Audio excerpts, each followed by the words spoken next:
Hello, everyone. This is Andre Battles, your friend and fellow sinner, saved by grace and clothed in Christ's righteousness. Guys, I wanted to chime in today and talk to you a little bit about sex, emotions, feelings, and heartbreak. And I really feel as if this is an important topic. I'm here at the barbershop waiting to get my hair cut the first or second day, rather, after I have left the hospital. Thank you guys all for your prayers and everything else. But I wanted to say to you guys, man, sex is a beautiful thing. Let's just be honest. Let's be real. Let's talk about it from the real standpoint. Sex in the confines of marriage is a beautiful thing. Now, many of us, unfortunately, have stepped out of the confines of marriage and had indulged ourselves in sexual activity before we were married. And if that is your situation, if you find that that was your story, forgive yourself because God has forgiven you. My idea, or the idea that I want to express today, however, is not dealing with so much when and where to engage in sex. I believe that it is a common thing, a common known fact that we as human beings, men and women who are looking to be like Christ, we know better.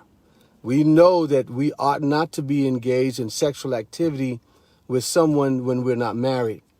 What I'm wanting to talk about more specifically today is how we fall into the trap of sexual sin. And here's the deal, brothers and sisters, I want you to catch this idea.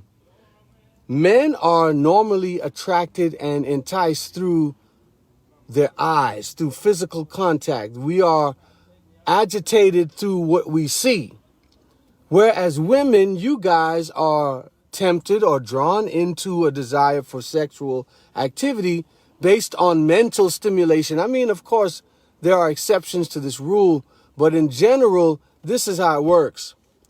Knowing that you as a woman are more geared towards sexual activity as a result of being carried away through conversation or being carried away through getting caught up with a person should make a sister careful or cautious as to who she talks to.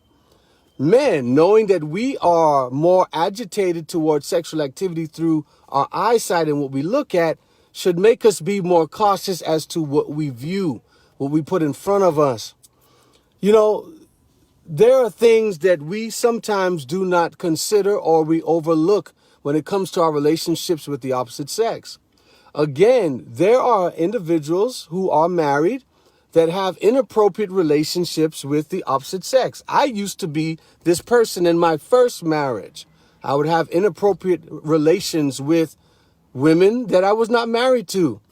And where's the danger in that? Someone's saying, well, hey, just because you're a married man or a married woman, that doesn't mean you shouldn't have friends of the opposite sex. I want you to be very careful, because how does sexual stimulation derive between you and another person? What brings about a desire within you for a man or a woman? Conversation, communication. Let's just be real. I mean, at the end of the day, if I am engaged in constant communication back and forth with someone, they might be ugly. They might be broke. They may not be the type of person who I figure is responsible. But if I connect to them and we're talking all the time, we're texting, we're sharing time together over the phone.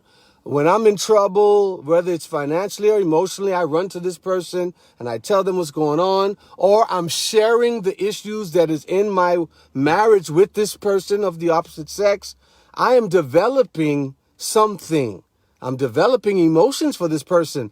Now, we can play ourselves and we can say, well, I'm grown. I'm a big boy. I'm a big girl. I'm not going to step out on my marriage. Or we can say that I'm careful. I mean, you know, I'm good. Just because I share certain details and I'm very close with the person of the opposite sex, that don't mean I'm going to sleep with them. I mean, we will make up reasons, or we'll fathom these ideas in our minds why we won't do what we know we shouldn't. But at the end of the day, human nature suggests that we are weak in our human nature. And when we develop relationships with individuals outside of our marriages, our relationships, people of the opposite sex, what we're doing is we're setting ourselves up. For example, I remember in my first marriage, I'm using my first marriage. I was married for 13 years during my first time around in marriage. And during that time, there was a young person, a sister that I got very close to. And I remember sharing issues with, different difficulties that arose in my marriage with my ex-wife. And I remember that this person was somewhat of a shoulder to cry on. And I remember I could express to them how I felt. Man, me and the wife got in an argument today. Or man, I'm just frustrated at the job. And this person would listen. In fact, she ate up every word that I had to express to her. Now, me being naive initially, I did not see that, hey, this young lady had feelings for me. And even if she didn't, on the onset of the situation, she began to develop emotions for me as a result of our close connection and us communicating on a consistent level. And this is how things happen. I ended up having a relationship with this woman. It wasn't something that I planned. It wasn't something that I set out to do. But because we had already provoked within ourselves a desire for one another through the close connection that we had gained by talking and sharing and confiding in one another, it became natural. It almost felt like it was wrong not to lay down with this person. And that's how the mind will mess you up. That's how the emotions will get you trapped and get you caught up. So I am talking to someone, a man or a woman, whether you're married or not.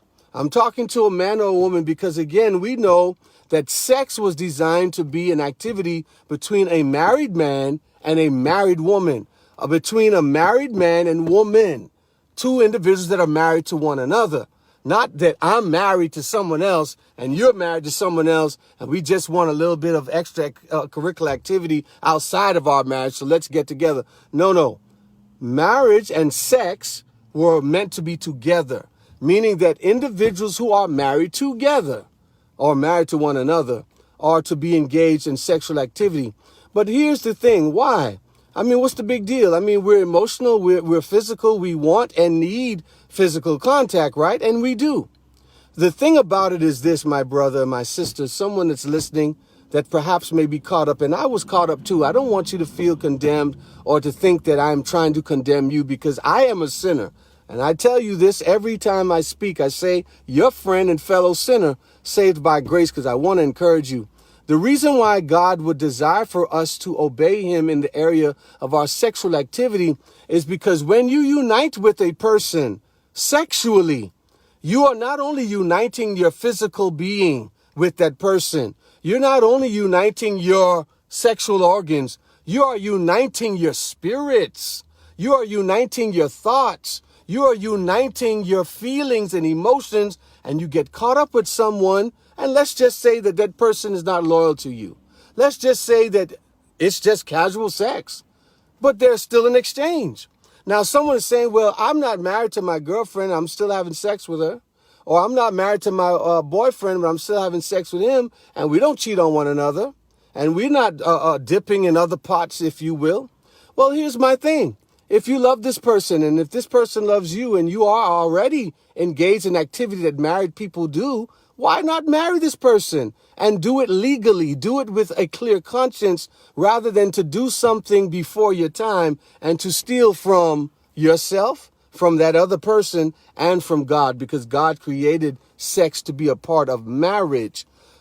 At the end of the day, I want to warn you that it is important for us as men and women to consider how close you get to the opposite sex in conversation, how much you confide in the opposite sex, how much you find yourself occupied with someone. And these things happen often in a harmless way, should I say, in a way in which you weren't just planning to get involved emotionally, but human nature suggests that closeness breeds contempt, and you've got to cut it out. You've got to cut that man or that woman off. You've got to say, Lord, I need your help. I'm interested in this person. I find it's easy to talk to this person. I find that this person is easy on the ears or the eyes. They listen to me. They're able to express to me how they feel. And maybe my husband don't or my wife don't. You have to be real with God and say, Lord, I find myself falling for this person. Lord, help me to separate and to remove myself from the situation, because it only will bring more pain and misery into the life. This is Andre Battles, your friend and fellow sinner, saved by grace and clothed in Christ's righteousness. Remember that the gift of sex is a precious gift. And when we toss it around and just give it to anybody, and we have no regards truly for our value or our worth, then the devil comes in and he will bring something packaged that smells good, looks good, talks good, that makes you feel good. Then you get yourself caught up. And then that person dips off into the sunset to carry on that same type of emotion or engagement with somebody else. And you're left feeling broken. You're left feeling alone. I want you to avoid that. We all have been there, most definitely. I'm quite sure that we've all have experienced this at some point in our lives, getting close to someone and we knew better. We should not have done it. If that is the case, then ask for God to forgive you. Ask God to help you. And remember the dangers that are there when it comes to involving yourself with the opposite sex. Again, if this message has been a blessing to you, I'm going to ask you to hit the share button and be blessed.